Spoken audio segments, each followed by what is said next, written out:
यह शहर की एक गली है। वहाँ शामनाथ तिवारी द्वारा चलाई जाने वाली एक छोटी सी चिकन बिरयानी की दुकान है। शामनाथ की उम्र 50 पार हो चुकी थी, फिर भी बिना थके सुबह दुकान खोलने से लेकर रात के 10 बजे तक बेहद धैर्य के साथ स्वादिष्ट बिरयानी बनाकर बेचते। उनके 2 बेटे हैं, बड़ा बेटा अमन और छोटा बेटा नमन। अमन की डिग्री खत्म होते ही वह दुकान पर आकर बैठ जाता और रोज अपने पिता की बिरयानी पकाने में और ग्राहकों को परोसने में मदद करता। साथ ही वह आईपीएस की परीक्षा की तैयारी भी कर रहा था। चाहे जो भी हो जाए, आईपीएस ऑफिस बनना ही इसी जिद के साथ वह दुनिया को भूलकर पढ़ाई और केवल पढ़ाई में लगा रहता। इसके लिए बिना सिर उठाए वह आने वाली परीक्षा के लिए दिन रात मेहनत करते रहता। कभी कभी तो वह सुबह सुबह ही पिता के साथ दुकान पर आ जाता और दुकान के बाहर बनी छोटे से चबूतरे पर बैठकर ध्यान लगाकर पढ़ाई में डूब जाता। दोपहर में दुकान के बाहर के परिसर में मेज कुर्सियां लगाकर वह खाना परोसा जाता। अमन बिरयानी परोसने में भी अपने पिता की मदद करता। वहीं दूसरी ओर छोटा बेटा नमन इंटरमीडिएट में फेल होकर आवारागर्दी करने के अलावा पिता की मदद के लिए दुकान पर बैठने का विचार भी अपने दिमाग में नहीं लाता। कभी कभी शामनाथ अपने बड़े बेटे से कहते, मुझे पूरा विश्वास है अमन, तुम कामयाब हो जाओगे, लेकिन तुम्हारे छोटे भाई की चिंता सताती है। तुम तो पुलिस ऑफिसर बनकर अच्छी जिंदगी गुजार लोगे, लेकिन पढ़ाई को मन न लगाने वाला नमन अपनी जिंदगी कैसे चलाएगा बेटा? उसके इस नासमझी और अस्थिर व्यवहार को देखकर उसकी जिंदगी उस पर ही भारी पड़ जाएगी। पिताजी, आप चिंता मत कीजिए, मैं हूं ना, उसे कोई परेशानी नहीं होने दूंगा, मैं सब संभालूंगा, ऐसा धैर्य के साथ कहता है। अरे ओ नमन, तुम्हारा बड़ा भाई तो बड़ा अफसर बन ही जाएगा। जब तक मुझ में हिम्मत है तो मेरे साथ दुकान पर टिककर बैठकर व्यापार क्यों नहीं सीख लेते? बिना किसी काम के दोस्तों के साथ घूम घूम कर यूं समय बर्बाद करोगे तो आगे क्या होगा? अरे छी, क्या मैं यहाँ दिन भर पसीना बहाकर बिरयानी बेचूं क्या? मुझे 5 लाख रुपए दो, मैं बड़े बाजार में एक बढ़िया पिज्जा बर्गर का कैफे खोलूंगा। देखना, कॉलेज के छात्र उमड़ पड़ जाएंगे मेरी दुकान पर। 5 लाख रुपए क्या? इतने पैसे मेरे पास कहाँ से आएंगे रे? रोज की बिरयानी बेचकर जो मिलता है उसी से घर चला रहा हूँ। जैसे तैसे तुम्हारे बड़े भाई को डिग्री करवाई है, सोचा था तुम भी डिग्री करके बैंक की नौकरी कर लोगे और सेटल हो जाओगे, लेकिन मुझे पता नहीं था तुम इतने गैर जिम्मेदार बन जाओगे। हाँ, मुझे तो पहले से ही पता था कि आप मुझे पैसे नहीं देंगे। आपका सारा प्यार तो अमन के लिए ही है। ठीक है, फिर मैं कोई चोरी चकारी करके लूटपाट करके पैसे जुटा लूंगा और अपना पिज्जा बर्गर कैफे खोल लूंगा। शामनाथ उसका जवाब सुनकर चुपचाप दुखी होता है। एक दिन वहां से 4 दुकान छोड़कर रहने वाला स्थानीय व्यापारी रमाकांत आता है। अरे श्यामनाथ जी, 1 प्लेट बिरयानी तो दो करके ऑर्डर देता है। खाने के प्रति उसका प्रेम बाकी सभी बातों से ऊपर था। आइए रमाकांत जी, आपके लिए ही ताजा चिकन डालकर बिरयानी बनाई है। आप तो नियम से इस समय पर आ ही जाते हैं ना। श्यामनाथ गर्मा गर्म बिरयानी के प्लेट उसके आगे बढ़ाता है। श्यामनाथ जी, आपकी बिरयानी की खुशबू से पेट ही भर जाता है। मुझे तो बहुत तेज भूख लगी है, लेकिन आज सुबह से बोनी तक नहीं हुई बाबा। मेरी जेब में 1 रुपया तक नहीं है। अरे कोई बात नहीं रमाकांत जी, आप पहले आराम से बैठकर खाइए। रमाकांत पहला निवाला मुंह में डालते ही मगन हो गया। अरे ये वाह, इसका स्वाद के आगे तो लखनऊ के नवाब भी नस्तमस्तक हो जाएंगे बाबा। वैसे श्यामनाथ जी, आपका बेटा अमन क्या हमेशा किताबें में सिर खपाए रहता है? वैसे भी आज के जमाने में पढ़े लिखे लोगों को नौकरियां कहाँ मिलती है बाबा? आंखों में दर्द होने तक पढ़ाई करके प्रथम श्रेणी में पास भी हो जाए तब भी किसी क्लर्क की नौकरी ही अटकेगी। इससे तो अच्छा है कि आपका बेटा इस बिरयानी के धंधे में आपकी मदद करे, जिससे आपको भी थोड़ा आराम मिल जाए ना बाबा। इन दोनों के बीच की बातचीत एक कान से सुन रहा अमन किताब बंद करता है।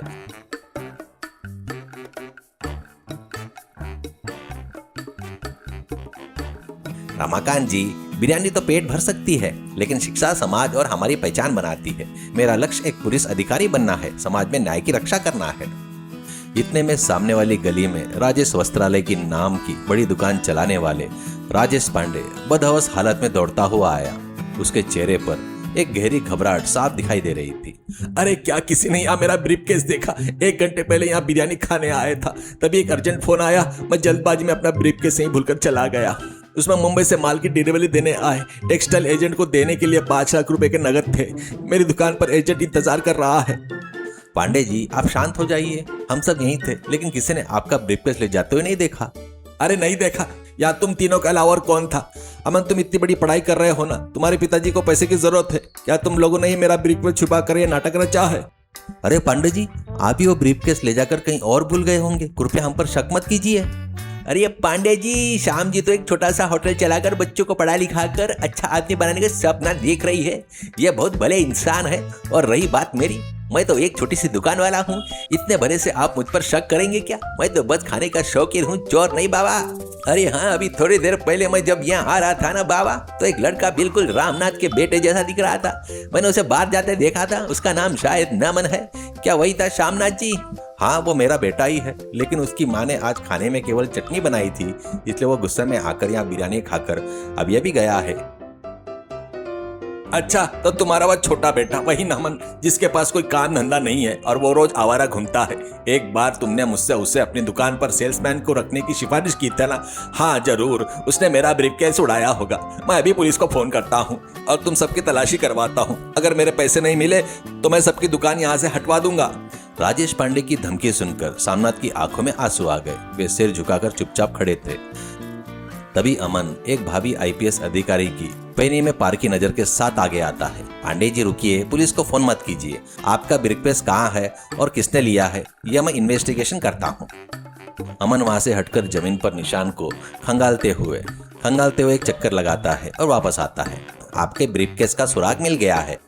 अरे अमन, तुम तो कब से किताब में डूबे थे ना, तुम्हें ब्रीफकेस के बारे में कैसे पता चला बाबा? आंखें भले ही किताब पर हो, लेकिन आसपास हो रही हर हलचल पर नजर रखना ही एक इन्वेस्टिगेशन का पहला गुण होता है। फिर वह व्यापारी पांडे की तरफ बढ़ते हुए, पांडे जी, पहला क्लो, आपके दाहिने जूते पर पीले रंग का बिरयानी का मसाले का दाग है। यह दाग दुकान के बगल में 600 गज की दूरी पर रखे डस्टबिन के पास का लग रहा है।